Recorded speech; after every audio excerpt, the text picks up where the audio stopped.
Magandang tanghali po mga kababayan. Nandito tayo ngayon para balikan si Tatay Pablo, kung saan po inabangan ng mga adik na po base sa kanyang sinasabi, no? Yun po yung naging dahilan na nataga, no, at natanggalan ng mga daliri.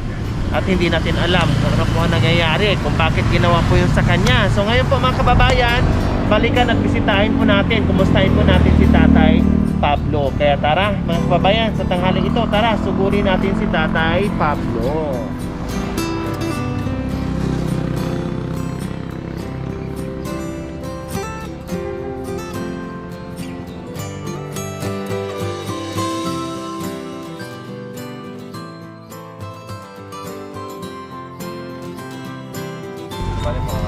Hi Tatay Pablo, kumusta po kayo dyan? Ha? Anong ginagawa niyo po dyan?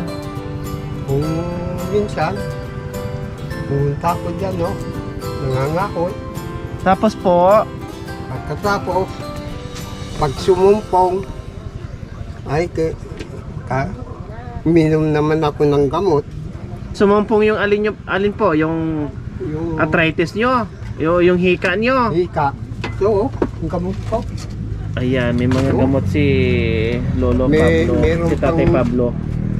Vitamin na matam. Wow, bumili po kayo ng vitamins. Oh, di ba? Anong ulam niyo po ngayon, Tatay Pablo? Yung pamada, binili ko na piniritong bangus. Wow, tapos Tapos, nagprito ako ng ito, madam, saging. ano po 'yan? Ito. Oh.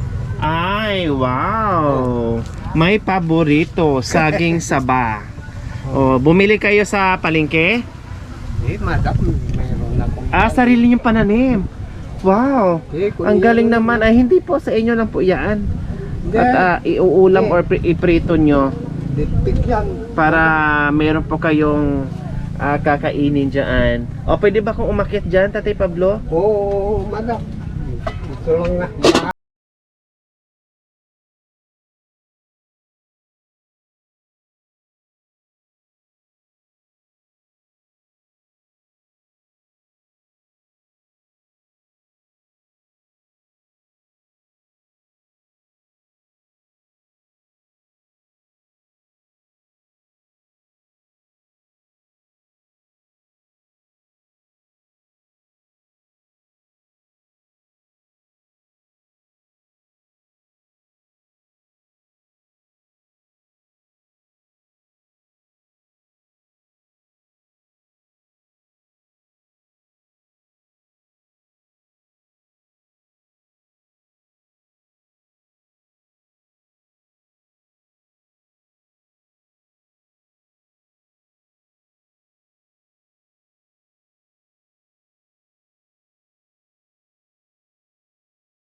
Yan po. Kumain po kayo, Tatay Pablo. Sige po, kain po kayo. Nasaan po? Kuha po kayo ng kutsara. So ayan po mga kababayan, dumaan kami dito dahil galing kami sa vlog, no? Papunta kaming Tarlac.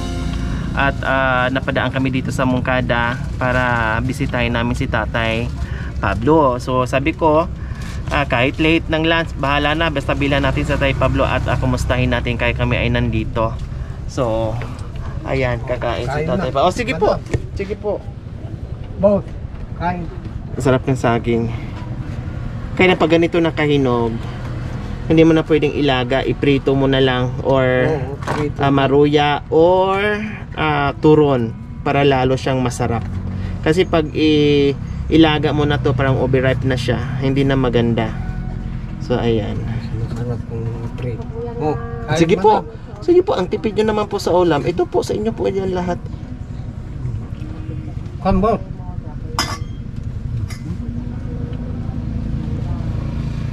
Tatay Pablo, maitanong ko lang po sa inyo, bakit naman ginanyan kayo?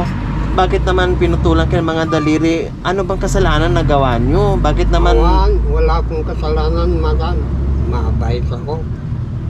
Hindi ako nagluloko. Wala kayong kaaway noon? Nagtripan na lang ako, madam. Saan po banda yun, tatay, ginawa nila? Yan o, sa May kalsada? malapit sa kalsada. Yung mga dyan, may kawayan. Mga anong oras po yung tatay Pablo? Mga Last 9 ng gabi. Wala naman daw kasalanan si tatay Pablo. Wala naman po kayong kaaway. Walang kagalit. Dahil yung tumaga sa akin, alaga yung kwan, anak yung nanganak na dalaga.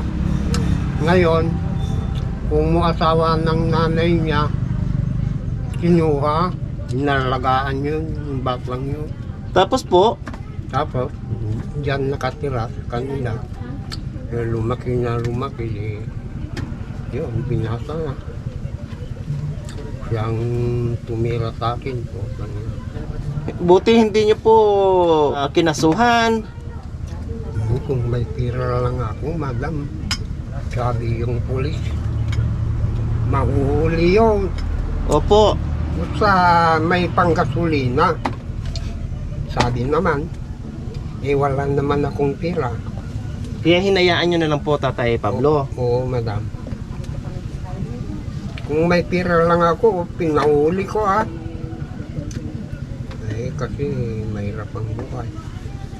Madam, kaya mo na. Parang pinatay na ako Dahil putol-putol na ang kamay ko, hindi na Opo. ako makatrabaho. Di parang pinatay na ako. Pagka makita ko naman, papatlayin ko na Para... Ibig sabihin, tatay Pablo, hanggang ngayon, nandoon pa rin yung galit nyo. Gusto nyo pa rin gumanti, maghiganti sa kanya, ganun po? Masakit ang loob ko pag makikita ko yung tumira. Hindi nyo po tanggap yung nangyari. Kasi parang bumabalik-balik sa isipan nyo, tatay Pablo, paano kung namatay ako? Ganun po. Pag halimbawa, tatay Pablo, pag nandyan sa harapan nyo humingi ng tawad, anong gagawin nyo po? Yung ginawa na sa akin, hindi may kumapasawad, madam. Oo. Kahit nasa yung kanisa impyerno. Yung kanya parang pinatay na ako. Opo. Hindi ko mapapasawad yun.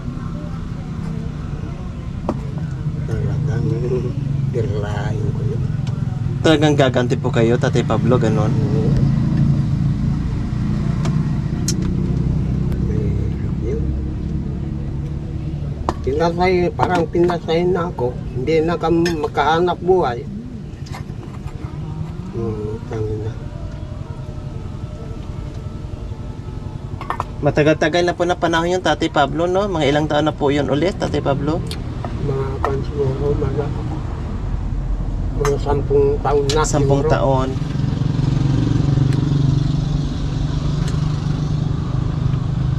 So nandiyan pa rin yung galit ni tatay Pablo, no, sa kabila ng nangyari sa kanya. Inabot na ng 10 years, pero parang fresh na fresh pa rin po sa kanyang isipan yung nangyari sa kanya. Kasi nga kung hindi siya nakaligtas doon at hindi malakas ang loob ni tatay Pablo, ay talagang tuluyan siyang patayin. Sino naman na hindi gaganti yung ginawa nila.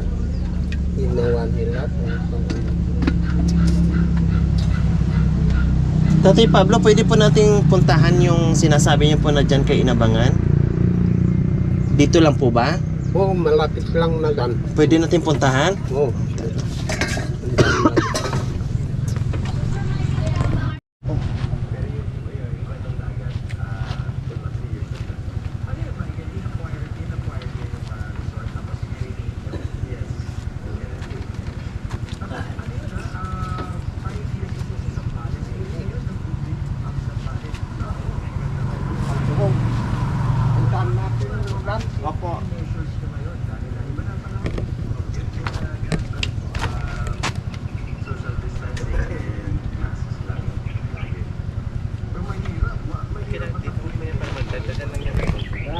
mada. Saglit lang po. So ayan po mga kababayan, ito yung puno ng mga kawayan. So at yung puno ng saging. So dito po si tatay sa ilalim. Kaya hindi masyadong mainit pag yung araw ay dito. Pero pag doon yung araw ay talagang sobrang init. Ngayon nga mainit na mainit eh. At pawis na pawis si tatay dyan pag yung ganito ang panahon. Ngayon mga kababayan, pupuntahan natin yung lugar kung saan ginawa yung yung krimen, no? Yung ginawa yung pagputol dito sa mga kamay ni tatay, kung saan na inabangan sila alas 9 ng gabi. Kaya puntahan natin kasi sabi ni tatay, hinulog daw siya doon sa parang balon. Doon siya hinulog, pero pilit siyang bumangon, lumaban para tumakas doon sa pangyayaring iyon. Kaya tara mga kababayan, samahan nyo kami ni Tatay Pablo. So dito po mga kababayan, dito po nangyari yung pagputo sa mga daliri, yung krimen na nangyayari dito kay Tatay Pablo. So dito po mismo, saan po yung balon, tatay? Dito may balon po dyan, tapos may mga tubig po, Meron May- mada. malalim. Gandito. Ibig sabihin dito kayo pinagtataga itong lugar na ito. Pagkatapos akala siguro niya na wala na kayong hininga, binitbit kayo at inihagis doon sa balon na may tubig. Pero hindi niya po akalain, hindi niya po alam na kayo ay buhay pa at nakatakas. So dito po mga kababayan, dito sila nagtago. Papunta po kayo o pauwi na po. Siyempre hindi niyo po nakita Tatay Pablo na nagtago diyan. So itong lugar, Tatay Pablo, pag nakita niyo to, nanumbalik sa inyo yung nangyari.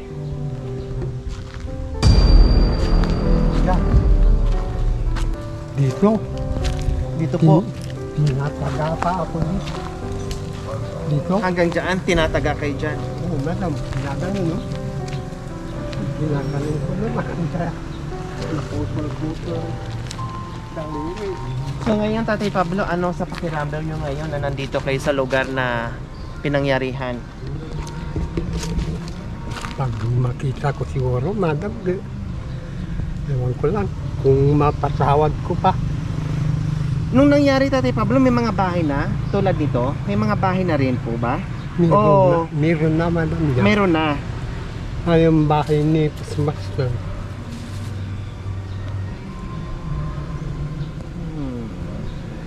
Okay, Tatay Pablo, maraming salamat ha na dinala nyo kami dito at naituro nyo sa amin kung saan, kasi ako curious mga kababayan, no? Sabi ni tatay inihulog siya sa balon. Tinuro nga po niya yung nandyan, so merong malalim na parte dyan, tapos yung tubig hanggang dito daw po. Maiksi lang si tatay, no? Hindi katangkaran si tatay, kaya delikado, buti na nalabanan niya, dahil kung hindi talagang mamamatay siya, matuluyan siya, kumbaga matutuluyan siya kasi malulunod siya doon Mabuti, sa madam, tubig. ko na, sabi nila, babayan mo na, sabi yung kasama. Opo. Patlahin na. Sabi, Ay, ibig sabihin nag-utos pa na tuluyan kayo. Pagalin pa sana ako, kaya lang, wag na, patlahin na yan, sabi yung kasama niyo. Naririnig ko. Diyos ko. So ayan po mga kababayan. Okay, tatay, Oh, maraming salamat po muli. Oh, Sana darating din ang panahon na mapatawad nyo yung nangyari sa inyo, matanggap nyo yung nangyari sa inyo, para kahit papaano magiging magaan yung pamumuhay o magiging magaan yung nasa puso nyo. Ngayon naintindihan namin kung gaano kayo galit na galit at gustong gumanti at gusto nyo ring patayin. Pero ang aming dalangin, sana matanggap nyo po at mapatawad nyo po. Sabi nyo nga, pinapasa Diyos nyo na lang dahil wala kayong pera para kasuhan o makulong, no? So ngayon, para maibsan yung nasa puso nyo, ipapasa Diyos nyo na lang at wag na kayong gumanti pa. Bahala ng Diyos. O bahala na ang Diyos sa kanya, no? Ayan. bahala na ang Diyos magparusa sa kanya, Tatay Pablo, no? Tatay Pablo. Oo, madam. So ayan po mga kababayan, ito po si Tatay Pablo, binisita namin ngayong hapon. At dumaan lang kami dito para bisitahin si Tatay Pablo. Kaya maraming salamat po sa inyong lahat. Bye! Thank you, madam. Salamat po Tatay Pablo. Ingat po kayo ha. Oo.